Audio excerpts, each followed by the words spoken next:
श्री कृष्ण कहते हैं, जो बीत गया उसे भूल जाओ, जो कर रहे हो उस पर विश्वास रखो, जो होगा उसकी चिंता छोड़ दो, बस तुम्हें मात्र कर्म करने हैं। पुरस्कृत करने का कार्य नियति का है। एक बार भीष्म पितामह ने श्री कृष्ण से पूछा, जल से पतला क्या है, भूमि से भारी कौन है, और अग्नि से तेज क्या है, और कौन है जो काजल से भी काला होता है। श्री कृष्ण ने मनमोहनी मुस्कान के साथ उत्तर दिया, पितामह, जल से पतला ज्ञान है, भूमि से भारी पाप है, अग्नि से तेज क्रोध है, और काजल से काला कलंक है। श्री कृष्ण कहते हैं कि परिस्थितियों से मत भागो, उनके सामने डटकर खड़े रहो, क्योंकि कर्म करना ही मानव जीवन का पहला कर्तव्य है। हम कर्मों के द्वारा ही परेशानियों से जीत सकते हैं। दुनिया नहीं जानती है हम सभी का अंत यहीं पर होना है, लेकिन जो लोग इस सत्य को जानते हैं उनके सारे झगड़े एक बार में ही खत्म हो जाते हैं। जब तक आप अपनी समस्याएं एवं कठिनाइयों का वजह दूसरों को मानते हैं, तब तक आप अपनी समस्याएं और कठिनाइयों को मिटा नहीं सकते। आप अपना भविष्य नहीं बदल सकते, लेकिन आप अपनी आदतों को बदल सकते हैं, और निश्चित रूप से अपनी आदतों से आपका भविष्य बदल सकता है।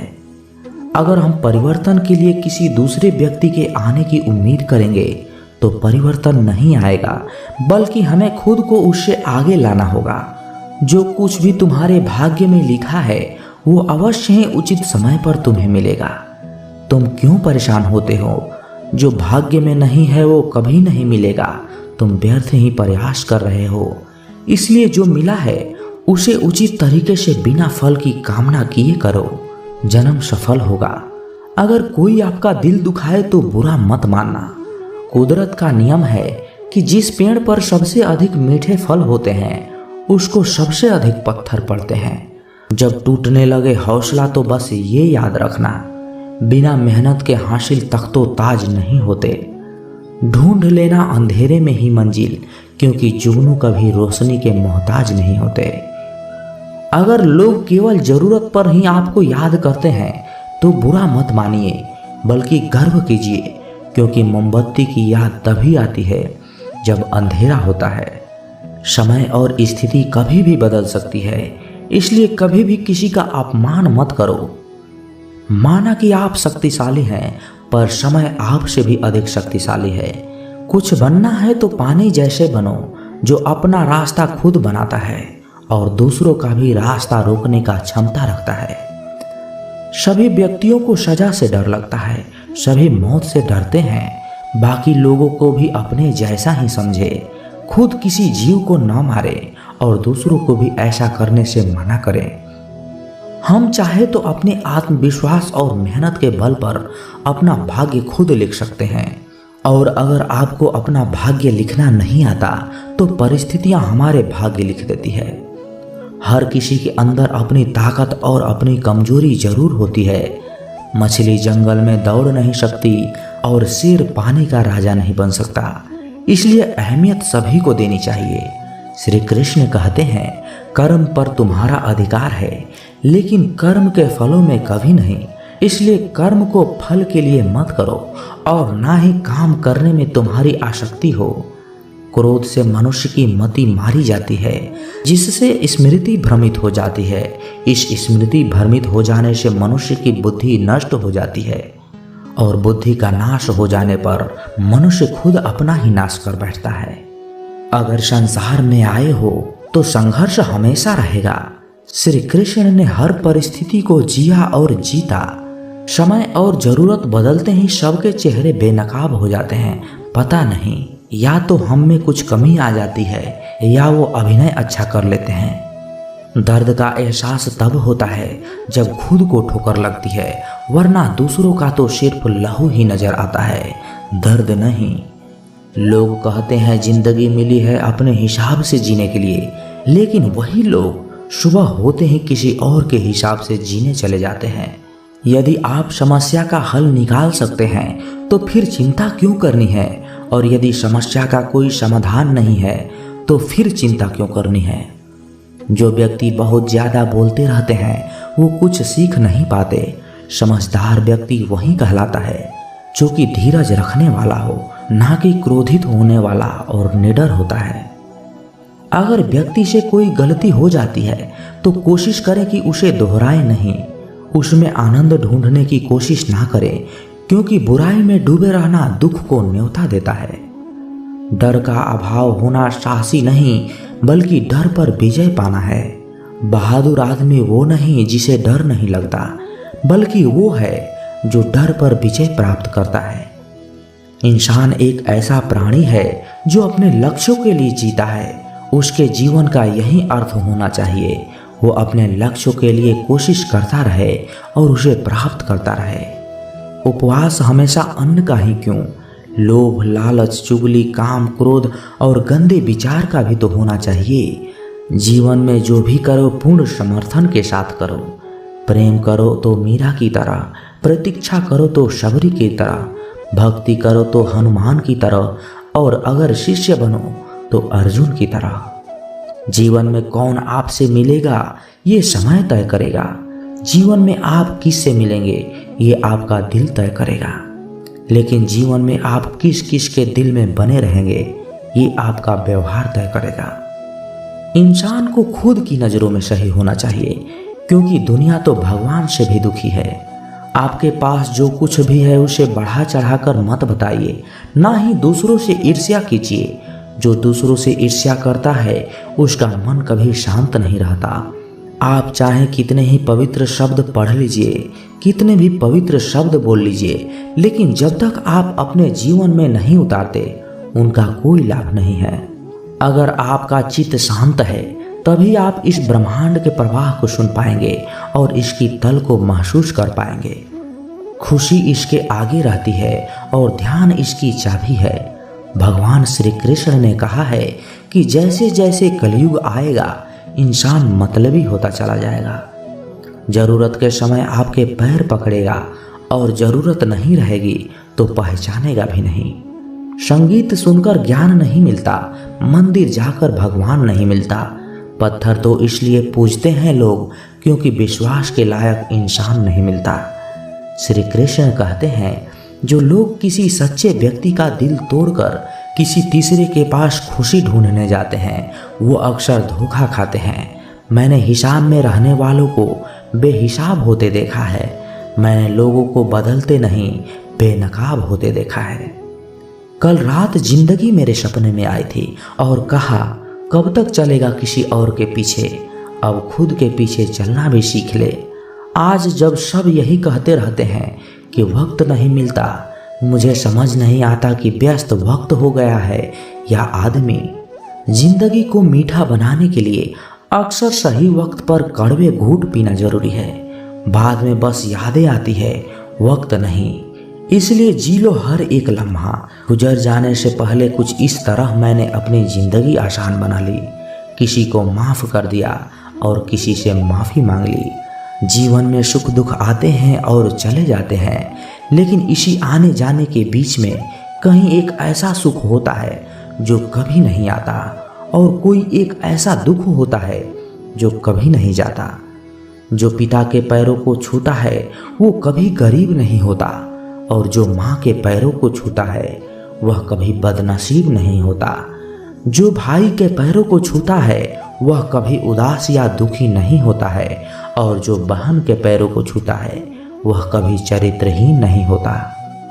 संसार में परेशानी देने वाले की हस्ती कितनी भी बड़ी क्यों ना हो, पर भगवान की कृपा दृष्टि से बड़ी कभी नहीं हो सकती। मनुष्य अकेला बात करता है और बहुत से लोग उसका आनंद उठाते हैं। आनंद उठाने वाले तो बच जाते हैं, किंतु पाप करने वाला दोष का भागी हो जाता है।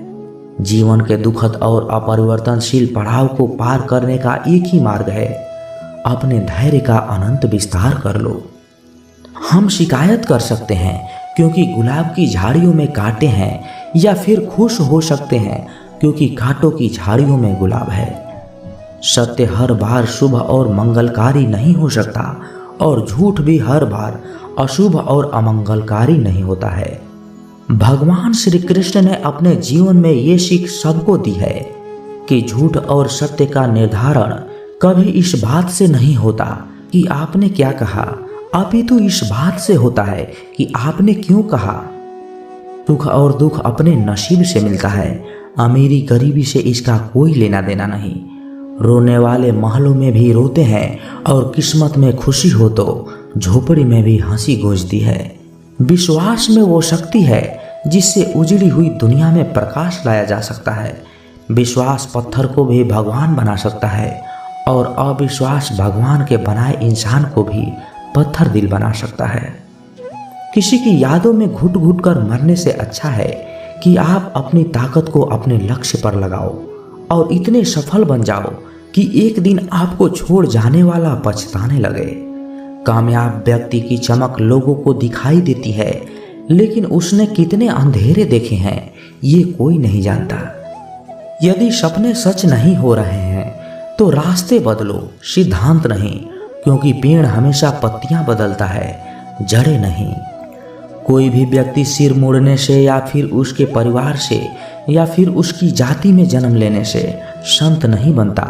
जिस व्यक्ति में सच्चाई और विवेक होता है वही धन्य है, वही संत है। दर्द तो तय है, ये आपके हाथों में नहीं है। हाँ, दुखी होना या ना होना वो आपके हाथ में अवश्य है। स्वास्थ्य सबसे बड़ा उपहार है, संतोष सबसे बड़ा संपत्ति और सबसे अच्छा रिश्ता है। हमारे विचारों का ही परिणाम है। मन ही सब कुछ है, जो हम सोचते हैं वो हम बन जाते हैं। अगर आध्यात्मिक मार्ग पर चलने के लिए आपको कोई साथ नहीं मिलता तो अकेले ही चलिए। आप खुद अपने प्यार और स्नेह के उतने ही हकदार हैं जितना दुनिया में कोई भी अन्य व्यक्ति है। सभी बुराइयों से दूर रहने के लिए अच्छाई का विकास कीजिए और अपने मन में अच्छे विचार रखिए। एक वफादार, प्रतिष्ठित और धनी व्यक्ति जो भी जगह चुनता है वहां उसका सम्मान किया जाता है। बीता हुआ समय बीत चुका है और भविष्य अभी दूर है। वर्तमान ही वो समय है जिसमें आप जी सकते हैं। मौन रहना भी बहुत अच्छी बात है, लेकिन ऐसा मौन किस काम का जो आपके अस्तित्व को ही खत्म कर दे। मौन आपकी ताकत भी है और कमजोरी भी। बस आपको ये पता होना चाहिए कि कब आपको मौन रहना है और कब नहीं। जहां उम्मीद नहीं होती वहां तकलीफ की कोई गुंजाइश भी नहीं होती। हर कोई परेशान है मेरे ज्यादा बोलने से और मैं परेशान हूँ अपने अंदर की खामोशी से। अच्छे कर्म अच्छे ही फल देते हैं। वो जो अपने परिवार से अत्यधिक जुड़ा है उसे भय और चिंता का सामना करना पड़ता है, क्योंकि सभी दुखों का जड़ लगाव है। इसलिए खुश रहने के लिए लगाव छोड़ देना चाहिए। वो जो हमारे चिंतन में रहता है वो गरीब है भले ही, वास्तविकता में बहुत दूर क्यों ना हो, लेकिन जो हमारे हृदय में नहीं वो गरीब होते हुए भी बहुत दूर होता है। जिसका ज्ञान बस किताबों तक सीमित है और जिसका धन दूसरों के कब्जे में है, वो जरूरत पर ना अपना ज्ञान प्रयोग कर सकता है ना ही धन। जो लोग परमात्मा तक पहुंचना जानते हैं उन्हें वाणी, मन, इंद्रियों की पवित्रता और एक दयालु हृदय की आवश्यकता होती है। लोगों को अपने सपने मत बताओ, बस उन्हें पूरा करके दिखाओ, क्योंकि लोग सुनना कम और देखना ज्यादा पसंद करते हैं। विश्वास में वो शक्ति है जिससे उजड़ी हुई दुनिया में प्रकाश भी लाया जा सकता है। विश्वास पत्थर को भगवान बना सकता है और अविश्वास पूरी दुनिया को आपके खिलाफ कर सकता है। भक्ति की डोरी दिखती तो नहीं है, पर मजबूत इतनी होती है कि परमात्मा तक को भी बांध सकती है। तुम्हारी सबसे बड़ी दौलत तुम्हारा वक्त है। जिसे भी दे रहे हो बहुत सोच समझ कर देना। दीपक का जीवन इसलिए वंदनीय नहीं है कि वह जलता है, अपितु इसलिए वंदनीय है क्योंकि वह दूसरों के लिए जलता है, दूसरों से नहीं जलता। दृढ़ इच्छा शक्ति वो शास्त्र है जिसके साथ तुम्हारे ज्ञान और क्षमता में आश्चर्यजनक परिवर्तन आता है। अपमान प्रेम की गरिमा को भंग करता है। तुमसे प्रेम करने वाला कभी भी तुम्हारा अपमान नहीं कर सकता। जिसके लिए आप महत्वपूर्ण होंगे उनके पास आपसे जुड़े रहने के लिए कई बहाने होंगे, और जिनके लिए आप महत्वपूर्ण नहीं हैं वो आपसे दूर जाने के हजार वजह खोजेंगे। कोई फायदा नहीं किसी के पीछे जाने का। हंसते हंसते अपना जीवन बिताओ और भूल जाओ उसे जो तुम्हें भूल गया हो। यदि कोई आपको अच्छा लगता है तो अच्छा वो नहीं, अच्छे आप हैं, क्योंकि उसमें अच्छाई देखने वाली नजर आपके पास है। एक बार एक मूर्तिकार अपनी छेनी और हथौड़ी से एक पत्थर को भगवान की मूर्ति का आकार देने का प्रयास कर रहा था। जैसे वह छेनी पर अपना हथौड़ा चला रहा था, वह पत्थर चिल्लाने लगा और कहता, ये क्या कर रहे हो? मुझे इतना क्यों मार रहे हो? मुझे बहुत दर्द हो रहा है, तकलीफ हो रही है, पीड़ा हो रही है।